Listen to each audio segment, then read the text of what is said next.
I was the first one of my friends who went back to work. And many of them were better educated than I. And they all kept telling me, oh, I think you're just great, but no, I'm not ready to do that. And I was only working part-time. But I was seen as brave and independent and all. I just thought it was a lot. And it wasn't as though I sat down and said, I'm mad at Jeff because he doesn't pay much attention to me, etc. So therefore I think I'll go find a job. It wasn't that. I started out as a board member in the Mental Health Association in Greater Framingham, and then became the president. It was my own ability that took me where I went.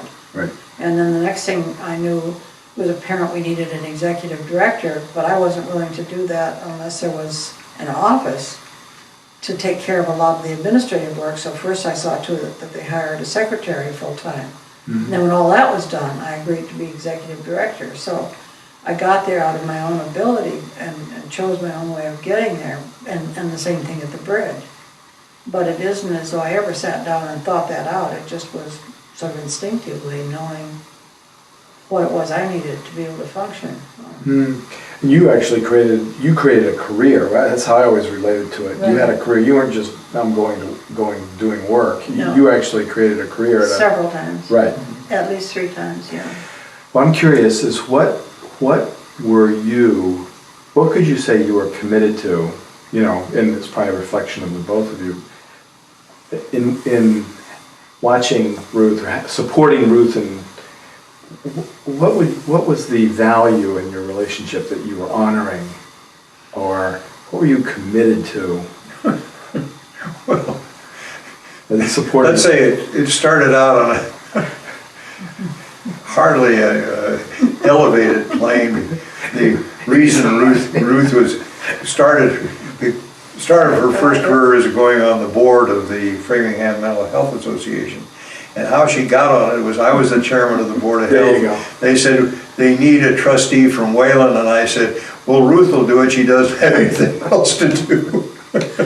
And Sandy McMillan, your good friend, said, don't you think you ought to check that out with Ruth first? And you said, no, never mind, she'll be glad to do it. So that's where we started, Andy. Okay. Let me say that the kind of the complete that got you in trouble. No, I didn't. I mean, either Ruth went off. I don't think. I was amused. It was just so typical. But the 180-degree turn from that was when we left Massachusetts. After I resigned, I wasn't fired, but let's say everybody was very happy when I resigned, and to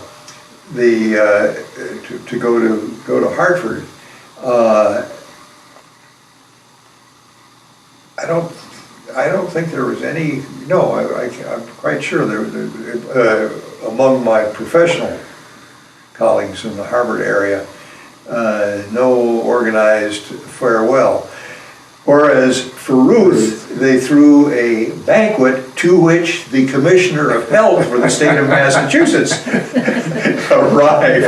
Commissioner of Mental Health. She's got nothing else to do.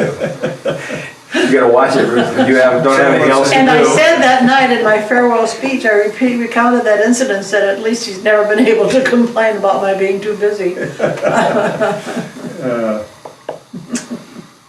Yeah.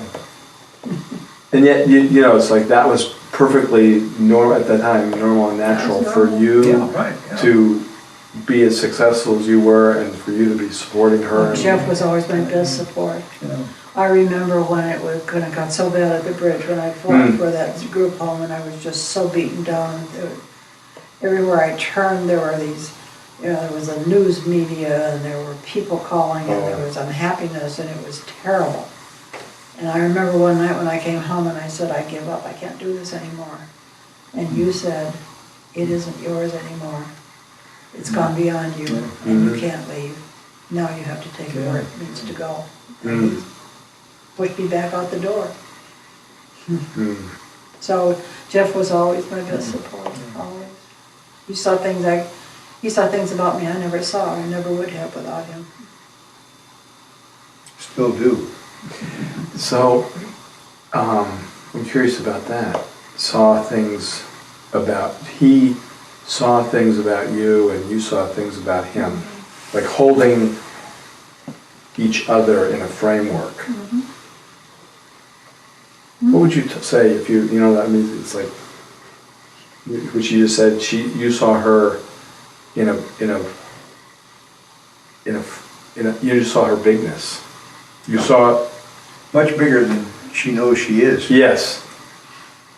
And, well, I think And vice versa, I would bet. funny, I mean, I reacted to this just a couple of minutes ago, and she said, most of my friends were better educated than I was. Yes. This is the most intelligent human being. Yes. Not woman. Yes. Human being, I know. Yes. The trouble is, she doesn't know that. Still, she doesn't know that. Yeah. Right, Yes. you're right. Well, and you're pointing to a wisdom. You're pointing to a wisdom. Yeah, why? It's more than intelligence, it's wisdom. It's a Right, wisdom. exactly. You're pointing to a Yeah, wisdom yeah. that you're not necessarily going to Yeah, get I at think Harvard, maybe I'm right? getting to be wise, I like that. Yeah. Right. But sweetheart, you're the most intelligent man I've ever known, and you've got the credentials to prove it. You've got a 5-minute class, away, and Exactly. all these degrees, you've got evidence. I don't have any evidence. Well, I do have evidence, but it's different. Yeah. But it's that holding each other and that, holding each other But as those, big and capable. those mean absolutely nothing. I know how you mean that. It's the, number of things you put on your wall, it's what you got inside your head and your heart. Mm. You got it all. Yeah. I get that. I did. Well, I got you.